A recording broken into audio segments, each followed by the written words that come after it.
based on sexual orientation is a hate crime? And why? Well, so a lot of my recent work has been on anti-bullying legislation, and so some of the creative ways that states, more conservative states, have been able to pass anti-bullying legislation is to reference hate crime statutes, which include sexual orientation and gender identity in those in the definition of harassment and intimidation. So I would say that if the bullying can be perceived as a hate crime if it's targeted to actually like threaten or intimidate, an individual. So.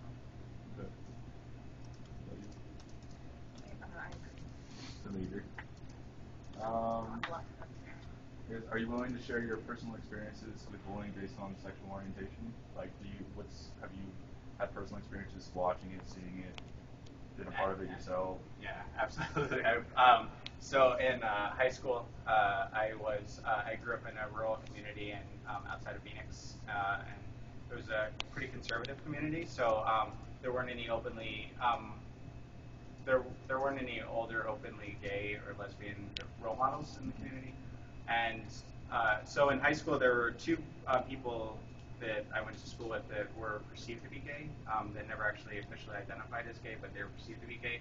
And so they were often, they were bullied and harassed starting in junior high and then carried on into high school. And so it was a pretty, and so as a gay man myself, but who I wasn't out to anyone, nor was I comfortable with my sexuality and willing to identify as that, the way I distanced myself from them was to engage in the bullying and harassment of them. So, I actively chose to, to participate in the bullying rather than be associated with it. In another sense. So and that avoided you from being one of the people that was picked on, I guess. Right. So it helped me to distance myself from them, to gain status in high school, right. to and to and alleviate some of that internal struggle that I was actually dealing with at home and stuff like that. So you're saying that the perception of these two students being gay was just as bad as if they were open, because people just assumed it? Right. I mean, for largely bullying based on sexual orientation, and it is more due to gender nonconformity. Okay. So people who are not stereotypically fit in the roles of heteronormativity, then they will, they're perceived to be gay, yep. And so therefore they are bullied and harassed based off of that. I can add, so as a program director for LGBTQ affairs, I definitely work with college students who are coming out of high school experiences where they've absolutely been bullied. And so while I was not out in high school, I'm what one might call cisgendered, meaning that I'm gender conforming and my biological sex matches up with my gender identity, matches up with my gender expression. And so I am not someone who was picked on for those kinds of things in high school. And again, I didn't come out till I was 25, so those weren't issues I was grappling with in high school. I'm also 37, so it's a little, although you're a little older too, but it's a little different than college students today who are just kind of fresh out of high school. But I do work with students on a daily basis who were bullied in high school, oftentimes for sexual orientation or gender identity. And part of what we find in the research is that it's actually gender identity is kind of the thing, and gender expression is really the thing that kids get targeted for more and more. Because we often, and by we I mean the collective, cultural we, make assumptions about people's sexual orientation based on how they express their gender, even though those things are different. And so a man can be effeminate and still be straight. Right. And, some of the butchest friends I have are straight. Mm-hmm. Do you know what I'm saying? So, yes. And I'm a very feminine lesbian. Mm-hmm. And so gender expression and sexual orientation are different. Mm-hmm. So personally, I didn't experience bullying in high school, but I have absolutely experienced harassment as an adult. Right. My partner is genderqueer, and so I've experienced more harassment when I'm with her. But she's actually the one experiencing it, but I'm there, and of course I'm impacted. A couple examples I could give you are we were walking our dog in our neighborhood, and someone, yelled "fucking dyke" once we walked by their house. So I turned around and went back. And I said, "Excuse me?" Yeah. I said, "We can hear you. We're right here." I mean, I just was she was thrown off. Partially because it's she's, 34, I'm 30, I was 36. like we're grown-ups. Yeah. It's different than when you're like being intimidated in high school and there's like a gang of kids. They don't and expect you to kind of like stand up. They don't expect you to stand up. And adults, I so mean, it's before like- I even could think about it, I just was like Yeah. right back and they're like, thick. excuse me, what did you say? And I said, we can hear you. And I said, it's really scary. It's really unacceptable. I was like, I will call the police if you harass us. He apologized. I think I scared him a little bit. But I mean, our house is 2 doors down, and I was Right. like, I can't be intimidated like that in my neighborhood. Right. We once were doing laundry in a laundromat before we had a washer and dryer in our house. This was like 6 years ago, and someone actually like tried to physically harass us. He was very drunk, I guess. Luckily, because he couldn't throw a really solid punch, but he tried to punch my partner. Wow. We had to call the cops, and that was very much about him kind of piecing together our relationship and figuring out that we were together and wanting to harass us for that. I guess what I want to ask is like, when do you think is like the starting stage for bullying? And also, I wanted to add, like, you guys talk about high school a lot, but it also happens a lot in college. I mean, there's incidents of college students, Absolutely. committing suicide because of the cybercrime bullying case at Rutgers and stuff like that. So I wanted to get you guys' input on that. State the question again.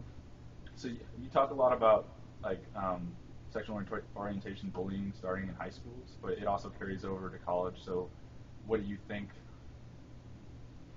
of the aspects contributes to it carrying over? And then I don't know, why do we keep seeing it over and over throughout, from high school when people are, just like through adolescence to college where they should be starting to become more mature? I'm just like trying to understand the relationship between high school sexual orientation bullying and leading it to college. What do you all think? What have you found in your research? Well, like what you said, how you're an adult and you get bullied. Like, it doesn't, people just have this, they feel like they need to put in their 2 cents, like what they think about same-sex couples, and it doesn't matter really the age. People will put in their 2 cents, and it usually leads to harassment. Well, I have a specific question. Do you guys think states are doing enough to present same-sex bullying, or do you think the anti-bullying laws aren't strict enough? No. So there are seven. No, they're not. Yeah, they're Why not. not? So there are 17. So we just wrapped up a study looking at enumerated anti-bullying legislation, and so there are 17 states, according to the Department of Education, that actually have enumeration listed in their, which means that they specifically outline categories, protected classes of individuals that How many are states? 17 states that have enumerated categories, where 14 of those actually identify sexual orientation, and I believe there was 12 that identify gender identity in that list of enumeration.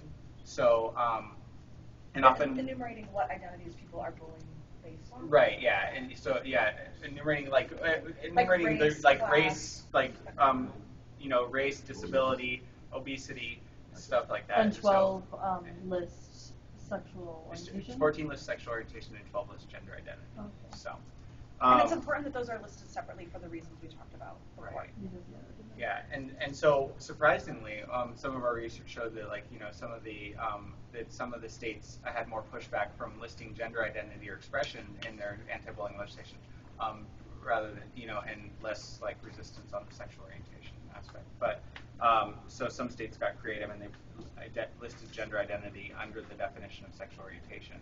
So they kind of snuck the other part in without. But I mean, it's not a good definition, but it's a way for them to get in. But there's other things just around. I was just reading this report yesterday that came through from the ACLU, and it talks about the effectiveness of zero tolerance policies and how they're not effective because they actually zero tolerance policies that don't enumerate specific classes are actually used more against LGBT students because students are if an LGBT student fights back from their bullying, then they're expelled without any explanation. So these policies,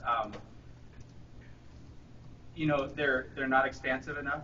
There's not a federal piece of legislation that dictates to all of the states what is required in an anti-bullying policy. So therefore, a lot of these states have so there are a few states in the U.S. that have no policy whatsoever, and so but that's just the start. There's the policy. There's they can put a law in place, but they have to have model policies. They have to have training and education around that. They have to inform the teachers of how to intervene.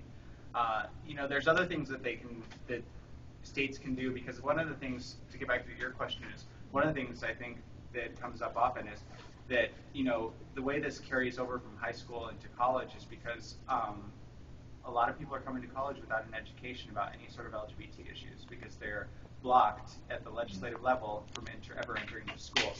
So there's no, there's resistance on identity-based curriculum. We've seen this right now recently with ethnic studies in Arizona. I'm sorry, can you repeat that? There's a what in the curriculum? So there's resistance on identity-based curriculum in the schools. It's not getting taught. So it's not getting taught.